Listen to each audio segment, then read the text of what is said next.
ఇప్పుడు ఆ ఇల్లు మాకు కావాలని మాకు లేదు. మేము పెట్టిన డబ్బులు మాకు రావాలి, మా ప్యాకేజీ మాకు రావాలి, మా అది పిల్లాట్ మాకు రావాలి, మా పిల్లాట్ మాకు రావాలి.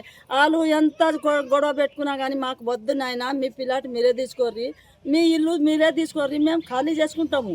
కానీ మేము పెట్టిన పైసలు మాకు ఇచ్చేయాలి సారు. నాకు పిల్లాడు రాలే, ఏ రోడ్డు మీద పండ పెడతారు, నాకు ఏ రోడ్డు మీద నొక్కుతారు సారు అని కూడా అన్నా నేను వాళ్ళకు. ఆయన ఇక కొడుకు లేవెన్నెలే కొడుకు మీదనే పోయిర్రు అందరూ.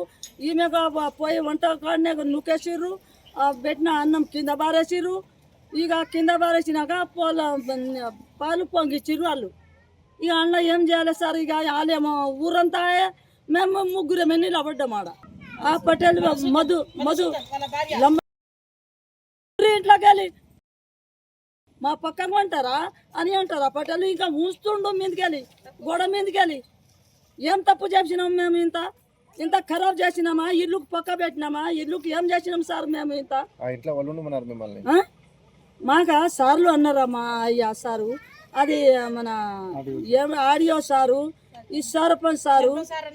అయితే మాకు తెలియక మేము తీసుకున్నాం సారు. కానీ మాకైతే ముసలోడు చేత కాదు, నాకు చేత కాదు, మేము ఇందుకు ఎక్కాము దిగాము సారు. మాకు ఇంత ఇల్లు చూపెట్టు సార్ అంటే కూర్చిపోయిన ఇల్లు చూపెట్టిరు సార్ వాళ్ళు. ఇంత పొక్క ఉన్నది, ఆ పొక్కకు చూపెట్టే ఇవ 3 ఏండ్లు ఉన్నాం. 3 ఏండ్ల తర్వాత మా అవ్వ నాకు అరుచుకోపోతా అని వచ్చింది, ఆ పొక్కల పడిపోయింది. ఇప్పుడు కూడా ఏడుస్తూనే ఉన్నది మా అవ్వ. మూలచేరు తండా మల్లన్న సాగర్ బాధ్యులము. నా పేరు బానో అప్పారావు, మా తండ్రి పేరు శివరాం. మాది ఉన్న 10 ఎకరాల భూమి మల్లన్న సాగర్కి ఇచ్చినాం మేము. మాకు అకాండమేషన్ ఇచ్చిర్రు. ఆ తర్వాత మా నాయనకు ఒక అలాట్మెంట్, ఒక ఇల్లుని ఇచ్చిర్రు. ప్యాకేజీలు ఆగిపోయినాయి మా ప్యాకేజీలు కూడా సంవత్సరాలు ఆగిపోయినాయి. అవిటి కూడా మేము ఎన్నోసార్లు తిరిగినాం గవర్నమెంట్ చుట్టూ.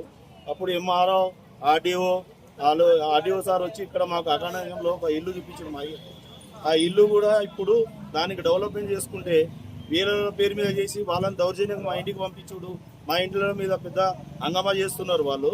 అసలు మాకు ఇచ్చే ఏదైనా ప్యాకేజీ కానీ మా వచ్చే ఏది ఉన్నా కానీ మాకు ఇచ్చేసిన తర్వాత వాళ్ళు వచ్చి ఈ ఇల్లు వేరేలోకి చేసినామంటే మేమే కాల్ చేస్తుంటారు. కానీ వాళ్ళు ఇప్పుడు తెలుసా మమ్మల్ని దౌర్జన్యంగా చేస్తున్నారు. అసలు ఈ ప్రభుత్వం ఏం చేస్తుందో మాకే అర్థమవుతుంది. ఇప్పుడు మాకు రావాల్సిన ప్యాకేజీలన్నీ మాకు రావాలి. అది మాకు ఇచ్చిన తర్వాతనే మాకు ఏదైనా చేయమంటే కోర్టుకు వెళ్ళి మేము స్టే ఆర్డర్ తెచ్చుకున్నాము.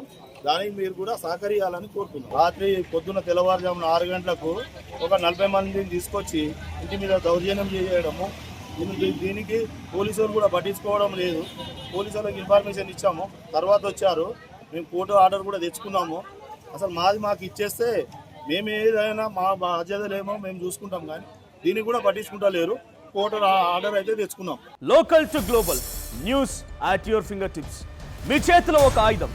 Download Raw TV app. Media legend Ravi Prakash is back.